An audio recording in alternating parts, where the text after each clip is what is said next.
భక్తి ప్రేక్షకులకు నమస్కారం. మనం ఈ రోజుల్లో సాధారణంగా ఎక్కువగా మన పిల్లల్ని మంచి ఉద్యోగం చేయాలి, గొప్ప గొప్ప చదువులు చదివించాలి అని కలలు కంటూ ఉంటాంగా.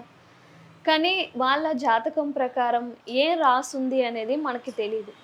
వాళ్ళ వాళ్ళ జీవితాల్లో ఎంతవరకు చదువు ఉంది, ఎంతవరకు ఉద్యోగం ఉంది, ఎలాంటి ఉద్యోగం ఉంది, ఇవన్నీ తెలుసుకోవాలంటే ఒక నిపుణులైన వ్యక్తి ఉండాలి. మరి అలాంటి నిపుణులైన వ్యక్తి ప్రస్తుతం మనతో ఉన్నారు. కోయి గురూజీ బ్రహ్మం రాజు గారు. ఆయనతో మాట్లాడి ఈ సమస్యలకి పరిష్కారం ఏంటో తెలుసుకుందాం. నమస్తే గురువుగారు. చదువు చదువు ఉద్యోగం అనేది ప్రతి పిల్లకి పిల్లవాడికి చాలా అవసరం కదా. మరి వాళ్ళ జాతకంలో ఎంతవరకు చదువు ఉంది, ఎంతవరకు ఉద్యోగం ఉంది అనేది మీరు చెప్తారా? అయితే మనిషికి జీవితంలో దేవుడు మనల్ని పుట్టిస్తాడు. ఆ మనిషి పుట్టిన తర్వాత ఎదిగిన తర్వాత చదువు మీద తన ఆలోచన పెడతాడు. ఆ మనిషికి ముఖ్యంగా మూడో నేత్రం చదువు. ఈ చదువు అనేది ఏంటంటే ఆ మనిషికి తన జీవనాధారానికి, తనకి కుటుంబానికి పేరు తీసుకురావడానికి, తన కుటుంబం ఎదగడానికి కోసము ఒక చదువు అనేది ముఖ్యమైన కీలకమైనది. ఈ చదువు వల్ల కొంతమంది పెద్ద పెద్ద చదువులు చదివి పెద్ద పెద్ద ఉద్యోగాలు చేస్తూ పెద్ద పెద్ద జాబులు చేస్తూ పెద్ద పెద్ద అధికారులు అయిన వాళ్ళు కూడా చాలామంది ఈ చదువు వల్లనే అయ్యారు. కొంతమంది చదువు లేకపోయినా కూడా తన తెలివితేటల ద్వారా కొంతమంది అయిన వాళ్ళు ఉండొచ్చు. కానీ మనం రాసుకున్న రాత తక్కువ రాసుకొని ఎక్కువ రమ్మంటే రాదు. అది ఎంతవరకు రాసుకుంటామో అంతవరకే. చదవని పిల్లవాడిని, చదువు మీద లేని వాడిని చదువు రాని నువ్వు ఇబ్బంది పెట్టినా కొద్దిగా వాడు దాని మీద చదువు పెట్టలేడు. ఆ దృష్టి రాదు, ఆ దృష్టి ఉండదు, ఆ చదువు మీద ఆలోచన కలగదు, చదవాలనిపించే ప్రక్రియనే వదిలేస్తాడు మొత్తానికి. అటువంటి పంతమైన మనసులు కూడా కొంతమంది భూమి మీద ఉన్నారు. అయితే ఈ చదువు ఏంటంటే వాడు ఎదుగుదలకి కారణం. చదువుతూ కొంతమంది ఆ చదువును గుర్తు పెట్టుకోలేకుండా చాలా వరకు ఇబ్బంది పెట్టుకుంటూ ఉంటారు. అంటే జ్ఞాపక శక్తిని కోల్పోతుంటారు. చదువుంది చదివినట్టుగా గుర్తుంచుకుంటే రేపు జరగబోయేదాన్ని కూడా దృష్టిలో పెట్టుకొని ఈరోజు వాడు చేయగలుగుతాడు, చదవగలుగుతాడు. ఆన్సర్ అడిగినప్పుడు, క్వశ్చన్ అడిగినప్పుడు ఆన్సర్ చెప్పగలుగుతాడు. అది 100% జరుగుతుంది.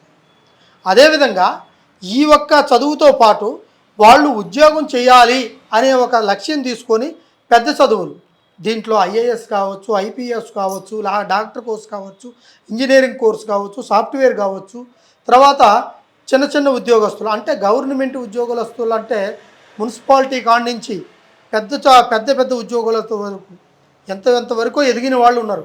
కష్టపడి చదువుకుంటూ వచ్చిన వాళ్ళు ఉన్నారు.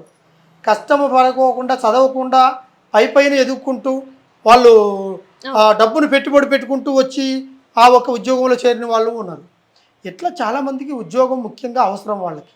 అయితే వీళ్ళకి ఏంటంటే చదువుతూ జ్ఞాపకం శక్తి మర్చిపోవడము, చదువు మీద ఇంట్రెస్ట్ లేకుండా పోవడం, పిల్లలకి చదివినా గుర్తుండకపోవడము, చదువు అంటేనే వాళ్ళకి చిరాకు పుట్టడము, ఇట్లా కొంతవరకు చదువుని కొంచెం దూరం చేసుకుంటూ పోతున్నారు కొంతమంది పిల్లలు. కొంతమందికి అయితే దాన్ని చదవాలనే తాపత్రత ఎక్కువగా పెట్టుకొని చదువు కోసం చాలా దూరం వెళ్తుంటారు. ఈ ఊర్లో చదివితే బాగుంటుందో, ఆ కాలేజీలో చదువుకుంటే బాగుంటుంది, వేరే ఊరు కాలేజీలో మంచిగా ఉంది, సీట్ వస్తే బాగుంటుంది అక్కడ అనుకొని చదువు మీద ఇంట్రెస్ట్తో చదివే వాళ్ళకి ఉంటుంది. వాళ్ళకి సడన్గా సీట్ రావడము జరుగుతుంది.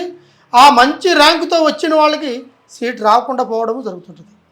ఎటు జరిగినా కూడా వాడు చదవాలనుకున్నది మాత్రం మైండ్లో ఫిక్స్ అయిపోయి ఉంటాడు. కానీ అంత దూరం వచ్చిన వాడు ఉద్యోగం కాడికి రాగానే మనసు డౌన్ అయిపోతుంది. ఈ ఉద్యోగం అనేది వాడి జీవనాధారం. చదువు అనేది వాడికి మూడో నేత్రం, జీవనాధారానికి ముందు కారణం. వీడి వెతుకుదలకు కారణం చదువు. అదే లేకపోతే వీడు ఏ పని చేసినా కూడా సంతోషంగా ఉన్నాడు. రెండోది, చదువు లేనోడు కూడా కష్టపడి కూలి పని చేసుకొని 10 రూపాయలు నిలబెట్టుకున్నాడు ఉన్నాడు. ఈ రోజుల్లో ఐఏఎస్, ఐపీఎస్ పెద్ద పెద్ద చదువులలో కూడా గుర్తులేని విషయాలు కూడా పనిచేసేవాడికి కూడా అటువంటి ఆలోచనలు వచ్చే అవకాశాలు ఉన్నాయి. అయితే ఏదైనా సరే గురువు లేని ఇచ్చే గుడ్డి ఇచ్చా. ప్రతి ఒక్కదానికి గురువు ఉంటాడు. ఆ గురువు చెప్పినట్టుగా చదువుకొని ఆ తల్లిదండ్రులు చెప్పిన మాట ఎన్నుకొని ఉంటే ఆ చదువు ఖచ్చితంగా వాడికి సరస్వతి దేవి నేలక మీద కూర్చుంటుంది. వాడు భవిష్యత్తులో ముందుకు వస్తాడు. అదేవిధంగా ఉద్యోగం అనే ఒక సంకల్పాన్ని దృఢంగా పెట్టుకొని దాన్ని సాధించాలి. ఎన్ని కష్టాలు వచ్చినా ఎనుదిరగకుండా ముందడుగు వేయాలి. దాన్ని సాధించి కుటుంబాన్ని పోషించాలి. రేపు నీకు మ్యారేజ్ అయినా నీ కుటుంబాన్ని నిలబెట్టుకోవాలంటే ఉద్యోగం ప్రతి ఒక్క మనిషిలో ఇంపార్టెంటు. అది స్త్రీలకైనా కావచ్చు, పురుషుడికైనా కావచ్చు, ఎవరికైనా అది నిత్య జీవితంలో ఉన్న ప్రక్రియ. దాన్ని ఎవ్వరూ దుర్వినియోగం చేసుకోవద్దు. అలాగ బతుకు తెరువును కూడా ఉద్యోగం మంచిగా చేస్తూ చెడు అలవాట్లకి, చెడు ఆలోచనలకు పోయి జరుగుతున్న ఉద్యోగాన్ని పోగొట్టుకొని, జరుగుతున్న సంపాదనని పోగొట్టుకొని ఖాళీగా కూర్చొని బాధపడే వాళ్ళు కూడా చాలామంది ఉన్నారు. వాళ్ళ గురించి ఆ ఇంట్లో పేరెంట్స్ ఎంతమందో ఏడుస్తున్నారు. వాళ్ళ ఎవరిని ఇబ్బంది పెట్టమాకండి. ఎవరైనా సరే కష్టాన్ని నమ్ముకున్నవాడు, ఎప్పటికీ నారు పోసిన వాడు దేవుడిని నీరు పోయకుండా పోడు. ఈరోజు కష్టం వచ్చిందని రేపు సంతోషం వచ్చిందని ఆలోచన కాదు. కష్టం వచ్చినప్పుడు దాని విలువ తెలుసుకున్నవాడు ఆ కష్టాన్ని ఎదుర్కోగలుగుతాడు. ఆనందం, సంతోషం వచ్చినప్పుడు ఆ ఆనందానికి, సంతోషానికి ఎలా దగ్గర కావాలనుకున్నవాడు కంపల్సరీగా దానికి దగ్గర అవుతాడు. ఈ రెండింటి మధ్యలో మనిషి చెప్పుడు మాటలకి కనెక్ట్ అయిపోయి ఉంటాడు. అవి మాత్రం పట్టించుకోవద్దు. వాటిని బట్టి మీ జీవితంలో మీరు దాన్ని దూరం చేసుకున్నట్టుగా అవుతుంది. రేపు జరగబోయే ఒక మంచితనం కోసం, మంచి జీవితం కోసం మీరు పోరాడాలి, కష్టపడాలి. ప్రతి ఒక్క మనిషిలో ఉన్నది. ఈరోజు తల్లిదండ్రులు ఉండొచ్చు, ఉండకపోవచ్చు. రేపు నీ భార్య నీ అమ్మటే ఉండొచ్చు, ఉండకపోవచ్చు. రేపు నీ భర్త నీ అమ్మటే ఉండొచ్చు, ఉండకపోవచ్చు. నీ అన్నదమ్ముడు, నీ సహోదరుడు ఉండొచ్చు, ఉండకపోవచ్చు. అదే నీ సొంత కాళ్ళ మీద నువ్వు నిలబడి సంపాదించుకునే శాయశక్తుల ప్రయత్నం ఉంటే ఒకడి మీద ఆధారపడే పని నీకు కంపల్సరీగా ఉండదు. అటువంటి ప్రక్రియని మీరు కంపల్సరీగా ఆలోచించాల్సిన విషయం ఇది. ఒక ఉద్యోగం, ఒక చదువు, ఒక జీవితము, ఒక పట్టుదలతో చేయాల్సిన ప్రక్రియని మీరు వృధా చేయొద్దు. కాలం వృధా చేయకూడదు. ఈరోజు డబ్బు వృధా చేసినా రేపు సంపాదించుకుంటాం. సమయం పోయిన తర్వాత ఆ సమయం తిరిగి రాదు. ఆ సమయాన్ని కేటాయించాలి. దాన్ని ఏ విధమైన ప్రయత్నం చేయాలో ఆ విధమైన ప్రయత్నం చేసుకోవాలి. ఇటువంటి సమస్యలు ఎవరికైనా ఉండుంటే కంపల్సరిగా ఒక్కసారి నన్ను సంప్రదించండి. ఈ కింద కనబడే కాంటాక్ట్ నెంబర్ ఒకసారి కాంటాక్ట్ అయితే కంపల్సరిగా మీకు సరైన భవిష్యత్తును అందించి మీకు ఎటువంటి ప్రాబ్లం ఉన్నా దాన్ని పరిష్కారం చేసి మీ జీవనాధారానికి ఒక మంచి దారి కనపడే మార్గాన్ని నేను కంపల్సరిగా వెల్లడిస్తున్నాను. ఓం నమః శివాయ.